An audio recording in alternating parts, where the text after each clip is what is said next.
بسم الله الرحمن الرحيم. صلوا على النبي يا جماعة. النهاردة إن شاء الله هعمل لكم وجبة غدا تكلفتها 150 جنيه تكفي ل5 أفراد.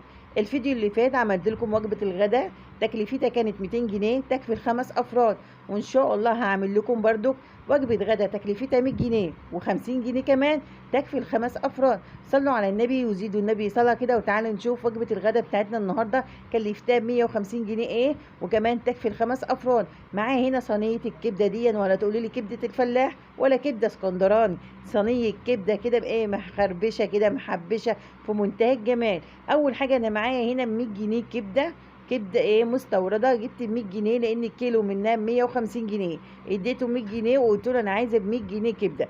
اول هام الكبده البلدي او الكبده المستورده ما بتتغسلش بميه خالص، الجزار بيغسل لي كل حاجه في الجاموسه، لو مؤاخذه يا جماعه بيغسل لي كل حاجه في الذبيحه ما عدا ايه الكبده، بيمسحها لي كده بقماشه بيضه وبيحطها على طبق ايه استانلس. لو غسلت الكبده البلدي او المستورده بميه هيبقى طعمها زفر معاكي.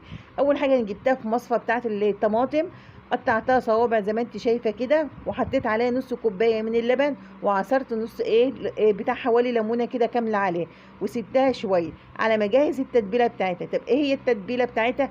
جبت 3 4 فصوص من الثوم المفرومين، عليهم معلقه كبيره من الملح، معلقه كبيره من الكمون، نص معلقه صغيره من الفلفل الاسود، نص كوبايه من الخل، وعصير 3 ليمونات. قلبت كل المكونات دي، وبعد كده خدت الكبده من المصفى حطيتها في قلب البلاستيكايه ونزلت عليها بالتتبيله دي وقلبتها كويس قوي مع بعض، وبعد كده انا غطيتها وسبتها في التلاجة تتبل كده وتشرب من التتبيله دي بتاع حوالي نص ساعه. حلو الكلام، كلام جميل. جبت صينيه على النار فيها شويه زيت حلوين كده، وحطيت بتاع 3 4 بصلات. كتري البصل في قلب الكبده بيسكرها لك وبيخليها لك حلوه.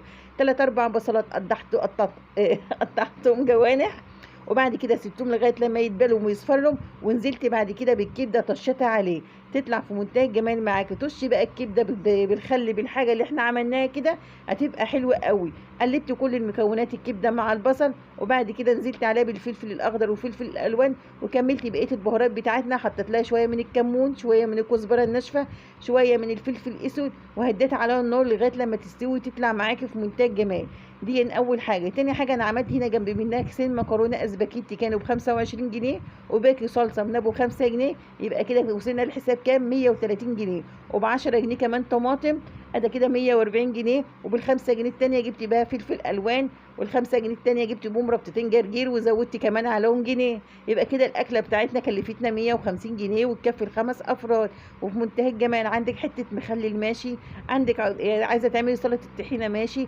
طب عشان المكرونه بتاعتك تطلع مفلفله كده ومفرفره وما تبقاش معجنه، المكرونه الاسباجيتي اسلقيها الاول، وبعد كده صفيها وتحت الحنفيه اشطفيها. ايوه بعد ما تسلقيها اشطفيها، وما تسلقهاش تسويه كامله، سيبيها 3/4 كده من التسويه. تمام. وبعد كده عملت لها التسبيكه بتاعتها. ضربت شفشق من الطماطم، حطيت حله على النار فيها شويه من الزيت، حطيت شفشق من الطماطم طبعا مصفي، عليها باكو الصلصه، ولازم باكو الصلصه دون، عليها معلقه سكر صغيره، معلقه ملح كبيره، نص معلقه صغيره من الفلفل الاسود، رشه صغيره كمان من الشطه. المكرونه ولا بعملها بتوم ولا ببصل، احلى طعم فيها لازم تكون ولا من غير توم ولا من غير بصل. وزي ما قلت لك تطلع مفرفره معاكي، ما تسلقهاش قوي، وكمان تشطفيها بعد ما تغسليها، وتبقى احلى واجمل مكرونه ممكن تاكليها. اكله جميله وحلوه في منتهى الجمال. طريقه الكبده وطريقه المكرونه موجوده عندك على القناه بالتفصيل، خدي كده جوله في قلب القناه، وان شاء الله هتلاقي كل اللي يفكرك في ايه، ولا تفكري ولا تحتاري في اي حاجه. واي سؤال عايزه تكتبيه لي في التعليقات اكتبي له وانا هرد عليكي بنفسك ان شاء الله. وهعمل لكم وجبات اكل كمان ب 100 جنيه، وجبات غدا كمان ب 50 جنيه. اوعوا تنسوا بقى تشتركوا في القناه وتفعلوا الجرس، وتكتبي لي تعليق كده حلو منك، واكتبي لي تعليق كمان انت بتتابعيني من اي بلد، ده حاجه بتبسطني قوي قوي قوي. يوم كده ويوم كده. وان شاء الله لو انتوا عايزين تعملوا غدا ب 500 جنيه يكفي ال5 افراد، موجود ب 100 جنيه، موجود ب 50 جنيه برضك موجود، والحمد لله. ومن والانسان اللي بيرضى بقليله في الهنا وبات طبعا. يعني في مثلا كانوا بيقولوا الانسان اللي بيرضى قليله في الهنا بات. مش هنضيق الدنيا على نفسنا، وكل اللي موجود هنمشي بيه بيتنا باذن الله تعالى. والسلام عليكم ورحمه الله وبركاته.